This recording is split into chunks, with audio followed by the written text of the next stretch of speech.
Mining Job Hunt video. Welcome to Australian Mining for New Starters, and today I'm going to do a collection video for jobs for our underground training website. So we've got this page, Mining Jobs to Apply For, where we collect all the jobs we think you should be applying for around the country once you've completed the training.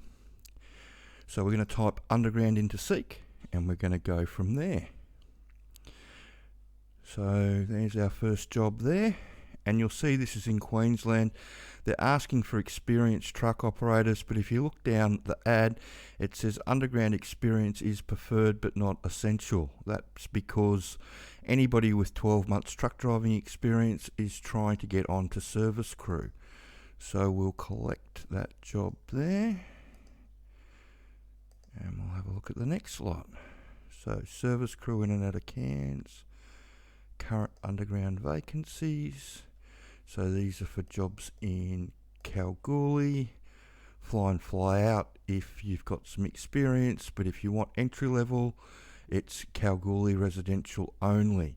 So in a number of videos I've been telling everybody that if you really want a job, the best way to go is to do the intro to underground mining training and then head for Kalgoorlie. So that's a good example of that.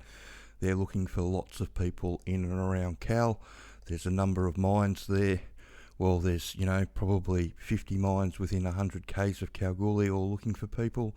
So it's a good opportunity. So this is a nipper's job with burn cut as well. So we'll put that up there. Collect that one. And we'll keep going. Underground truck operators. This is a bit of a weird one here. I'm not sure what they're after. They've amended the ad again, but it still says it's paying 160,000 K plus super, which would have to be the best underground truck driving job or best paying underground truck driving job in the country. So we'll add that one in, but again, I'm not sure what they're after with that one. It's a bit ambiguous. It more reads like a road train operator's job than an underground truck driver's job. But if they're paying that much and they want to pay you that to drive an underground truck, all luck to you. So underground truck operators, that's trainee equipment operator. Again, this one is the ad's a bit all over the place with what they want. They look like they want people for a nipper's job, but they're also, it sort of reads like it's a processing job on the mill as well. So I'll include that and you can apply for it and see where it leads you. But, we've done that job before. Aries Resources Trucks. So Aries, they've been taking people from the training for a while now, and you can apply directly for Aries at the back of the training seminar or the mining seminar, and it allows you to apply directly to them. So they're always looking for people. Again, Niche is one of the ones that have always got daily ads going. That's why I don't line them up. It's a loader operator for underground, service crew, box hole, leading hand, fitters, projects and backfill crew. So that's pace crew and underground projects. Often they're looking for people with a bit of experience, but sometimes they hire people without any experience just because they're desperate and they need to fill the spots. Somebody has to drive the IT while the experienced person's in the basket doing the job. And so this is a nipper's job in Queensland. This job's up fairly regularly. If you've watched any of the job hunt videos, you'll see all these jobs are coming up fairly regularly, and that's because there's a huge turnover of people. And that brings me on to one of the things that I've written, an article I've written for the blog on the underground training website that'll go up tomorrow. This is a sneak peek for people that are looking at the moment, but it just goes into how most people are set up to fail when they go and try and get a production mining job.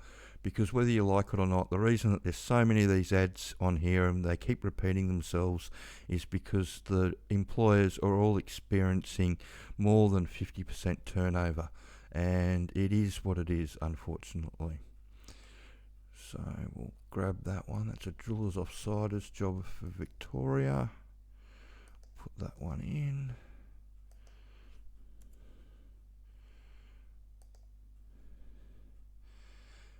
The best way around not failing is to learn how the mine works before you get there. That way you protect yourself and also the employer from the failure. And that's why lots of employers love to interview people that have done the training, is because if they get somebody that's studied, then chances are that they're going to get somebody that works out, opposed to the huge turnover they have when they just bring green people in. But like I said, you know, the employers, they don't have a lot of choice. They need bums on seats. And, you know, if they just keep going through people, they just keep going through people. And that's the way they look at it, unfortunately. So it's in your best interest to educate yourself before you go. Shotcrete operator. Supervisor. Entry-level drillers offsider. So I'll grab that one. It's another opportunity, and I'm pretty sure that Ruck had this ad up last week as well. So obviously they're looking for a lot of people, which pretty much everybody is around the country. That's interesting. A mucker. So in Australia we call them boggers. Overseas in Canada and the US they call them muckers. And this is probably written by somebody that's come in from overseas. So yeah, which is why, you know, some of the job ads don't read right when you have a look at them. If you're from the industry, you can you can have yourself scratching your head sometimes about, well, you know, who's written that and why. But whenever you see the mucker coming onto it, then often that's from people that are overseas. So the Agi job, good way in for Agi if you've got Agi driving experience. But again, just need to understand that they go through a lot of people, because, you know, driving the Agi is fairly easy, but knowing what's going on underground so you can get to where you've got to go and back again, that's what the real complication is, and that's what everybody struggles with, and that's what the training's there to address. Shift supervisors, service technician, surface drillers. There's 3 places that the employers are having to hire people, and that's hard rock underground, exploration on the surface, and in the mills and utility jobs on the camps. Now the mills job pays alright, the utility job in the camp doesn't pay very well. The other thing that you need to understand about the utility job on the camp is that once you get those sort of jobs, most places you get pigeonholed. And what do I mean by pigeonholed? Well, 95% of people, where they get their first mining job, where they land is where they stay. It's really hard to make the jump from a utility job over to a production mining job. It's only a small percentage of people do it. That's why if you jump onto any of the Facebook pages or the other social media groups about mining, you'll see all the people whinging about the fact that they're stuck in a utility role and can't make that jump into the mining role. And that's got to do with the poaching rules that are around the country on all the hard rock sites, that say that if you leave one employer to go to another, then you have to go off site for a certain amount of time. Normally it's 6 months, but sometimes it's shorter, sometimes it's longer. But what you need to understand is that these rules are really strict, and it limits your opportunity to jump on that production mining job, because it's not just a matter of making friends with the foreman and getting your underground job as a nipper or truck driver. Once you hit site, you've got to get them to get you a job on a different mine site, and for most people that is a bridge too far. So that's an underground sampler's job. Again, that's not a bad place to start. You can make the jump from there because you're in the underground environment, but lots of people find it nice and cruisy in that job, so they like to stay there.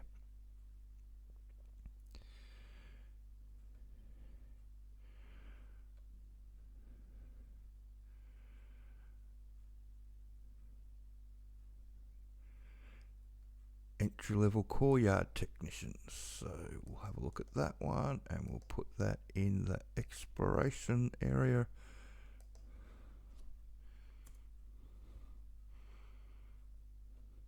So that's sorting out all the core in the core yards for the geologists, so working close with the geologists. Magazine keeper, that's not really entry level. Mill and paste plant operators. So that's a good one to go into both columns. So we'll put that into the underground for the paste, and we will throw it into the mill jobs for the mill. If you want to jump on the mill, that could be a really good opportunity for you.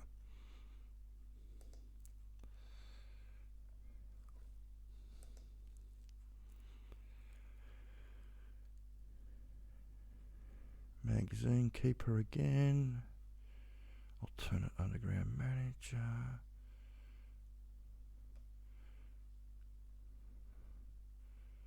Drillers Offsider. Grab that one. Put that in the exploration column. Those in WA.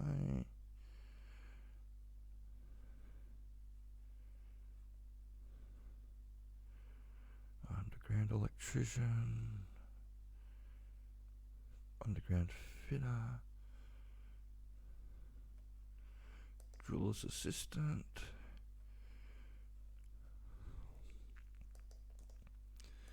Put that one up in the exploration column as well. I know I've said it before and I'll say it again. If you go for a job on the surface as a driller's offsider or a driller's assistant, then you really need to like camping, because while there are a small amount of jobs that you're able to go and stay in a camp that's near a mine site, the majority of the exploration jobs are dragging caravans behind them and you're living rough. And also part of the offsider's job is often to cook dinner and breakfast for everybody. So just be aware of that it's, I mean, if you love camping, then it's often people say it's money for jam, because you're doing stuff that you love doing. But if you're not into all that, then it can be a really hard road to hoe. And yeah, they go through a lot of people, unfortunately. They go through more people than underground does, and underground goes through more than 50% of the new starters. So the failure rate for offsiding on the surface is legendary. It's a situation where you can have a second vehicle having to be, or a third vehicle having to be taken out to the site just to take people back to the town to send them home once they quit. I've heard situations where they've taken 7 offsiders out or more to these sites when they really only need 2, because they know that in the 2 to 4 weeks that they're going to be out there, they're going to lose so many people, they just need to take them all out there. And yeah, that's why they have the third vehicle there and the extra person, just to take people back to town to send them home once they decide that they've had enough and they put their hand up and say, get me the hell out of here, which happens a lot. Again, you can have a read about that in Set Up to Fail in a production mining job. So yeah, in those jobs, I'm not talking about shutdown or civil construction or utility work. I'm talking about exploration and underground, the production side of things, because that's where all the money is if you want the long-term and the full-time jobs as well. A lot of the shutdown work and the other work is only temporary contracts or really short contracts with shutdown work, which can be a bit hit and miss as far as trying to get your life together with loans and all that sort of stuff. Whereas all the stuff that we advertise or try and get people in with Hard Rock Underground is all full-time work, which is good. Haven't come across anything yet for our graduate engineers that are tuning in. Shout out to the graduate engineers. Oh, and there I talk about it. There's a graduate survey job. So we'll have that one. I hope the sound is a little bit better. I've got a new audio system that I'm trialing at the moment. I'm still in that different spot, but it seems to be sounding all right. So it's much easier for me to be here than where I normally do it. So if the sound keeps on going well like this, I am going to keep doing it like this. going. Mine ventilation technician. So that looks like a service crew job. Mine ventilation technician.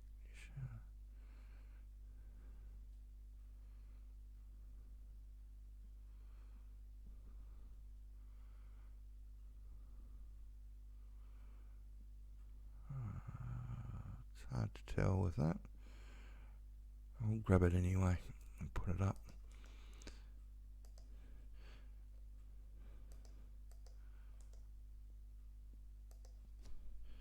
Instead of just calling it service crew, some of these owner operators have some funny names that they want to label everything with.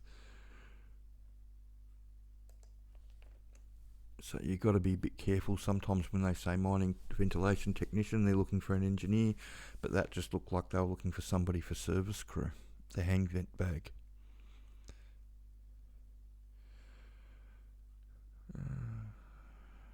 So we're at the 16-minute mark. Again, Redfield Resources, they're always advertising. They pretty much have a job up every day because they go through a lot of people. Not their fault, that's just the industry. Underground engineer, shotcrete operator, process technician. Oh, it's a 2IC job, it's not an entry-level job.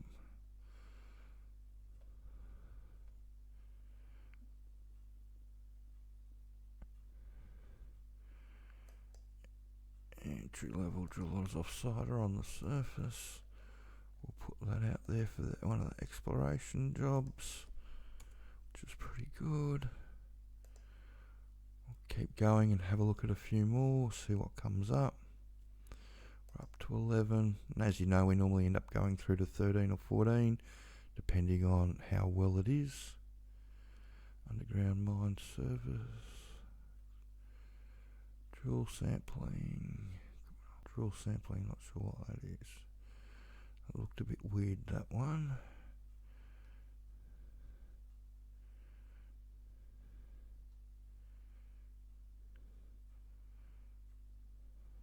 Bench hand. Drills offsider.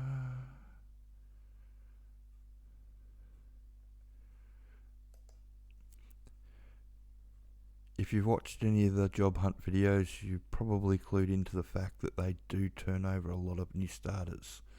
And like I keep saying, the best way for it not to happen to you is to educate yourself as much as possible before you go in. It's pretty easy if you go into the underground, you can use a sponsor's training, but if you're trying to get an entry-level job, well, it's in South Australia, so we'll grab that one for those in South Australia. If you're trying to educate yourself, you can have a bit of a look around. There's a fair bit of information around about surface drilling that you can get your hands on the internet around the place. So yeah, I suggest you do that. We had some feedback from a lovely lady that got her husband to watch a whole heap of the videos about 6 months ago, and he educated himself to how surface exploration worked. And yeah, he was able to hold a conversation for a good 10 minutes with the employer, and that's what gave the employer the confidence to hire him, was being able to talk about being able to know what the expectation was of him when he got up to the drill rig. And that goes a long way to getting you the job. People are really interested, or employers are really interested in people that know what they're getting themselves into, just because so many people get to site and get blindsided by stuff that they just don't realise is going on. So the more educated you are about what you're getting yourself into, the easier it is to get the job, and the better the chance it is that you are going to make it. There's been a few processing jobs come through that I've collected while I've been talking. I'm starting to get the hang of talking and collecting jobs a bit more as I do more of these videos. I hope everybody's enjoying them. It's a good way to work out what you want to do.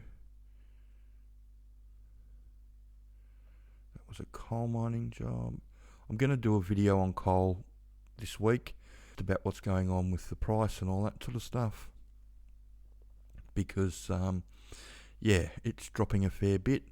And as it comes down, there's going to be another rationalisation of the industry, and a whole heap of people that just got their first mining job are going to get tossed out on their ear, unfortunately. But that's, that's what happens when you go into it thinking that you know what you're doing, and you don't have a lot of perspective from years in the industry like I have. All-round operator, consultant, service technician, special mining engineer, experienced offsiders. Again, these guys advertise all the time.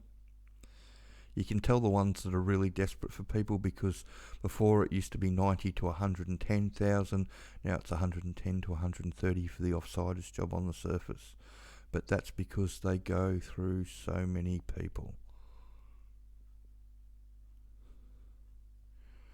Surface exploration is not for everyone, and I often tell people that I wouldn't wish it on my worst enemy, because if you like I said before, if you like camping, then all well and good, but if you don't, then you're probably going to struggle, and it's a hard way to get your foot in the door. Much easier to educate yourself and start on an underground truck, or nippering, or even offsiding underground, where you live in the camp. They make your dinner, they make your breakfast. If you're lucky, somebody even makes your bed. Alright, we'll have a look at one more page, and then we'll have a look at our map to see where all the jobs are.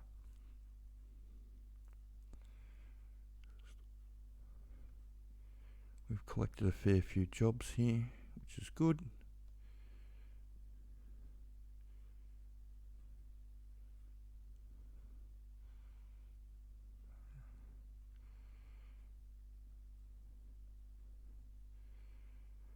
Contract specialist, a lot of that's coal.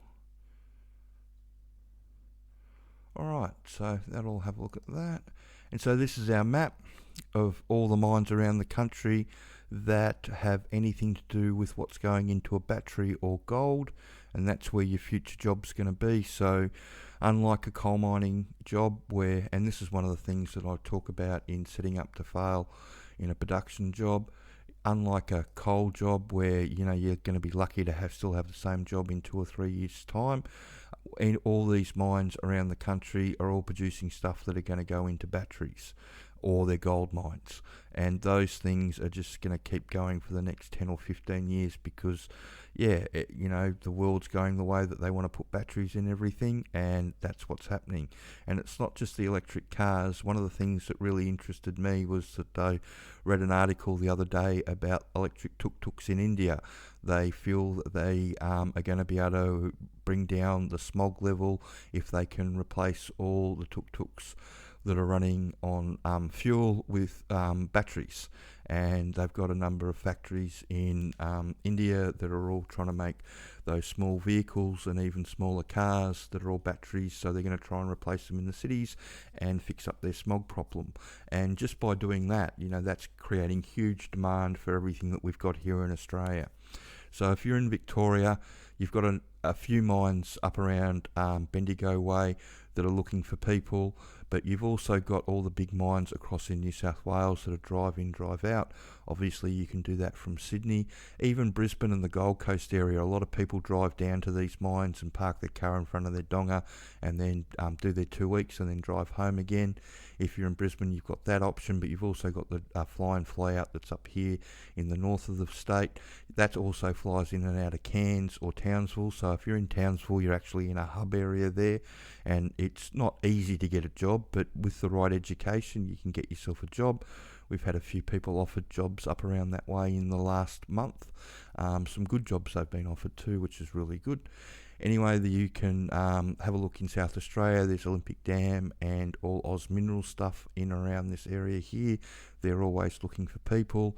Northern Territory, Darwin's fly in, fly out. You've got Savannah's, which is a big mine. You've also got Tanamide, which is in the middle here. And then you've also got Darwin starting to fly in and out to some of the mines around Mount Isa as well. And then over here in WA, you've got all the fly and fly out of Perth. But like I said before at the start of the video, if you really want a job, go and do the sponsors Intro to Underground Mining, the DIY course. It's got all the information that the employer wants you to know. It's 50 hours worth of information that sets you up to educate you to how it all works. So when you get in, you're going to make it. And head to Kalgoorlie. Everybody that's done the sponsors training, that's actually learnt it and can hold a conversation with the employer about it, that's gone to Kalgoorlie, has had 2 or 3 job offers within the first week. You know, hell, they're even hiring backpackers there at the moment. That's how desperate they are for people. So that's my recommendation for you. If you want to try and get a job and a long-term career in the industry, then hard rock underground or exploration's the way to go. Coal's going to be what it's going to be. It's going to rationalise out in the next couple of years, and then, you know, I don't know where people expect to go once their coal mining job ends, because it's not like there's a big demand for surface truck drivers anywhere else in Australia, given that the iron ore mines here in WA are in the process of replacing all their truck drivers with driverless trucks. So I hope you found that information helpful. And if you could like and subscribe the channel and share this video around, that would be wonderful. Thanks.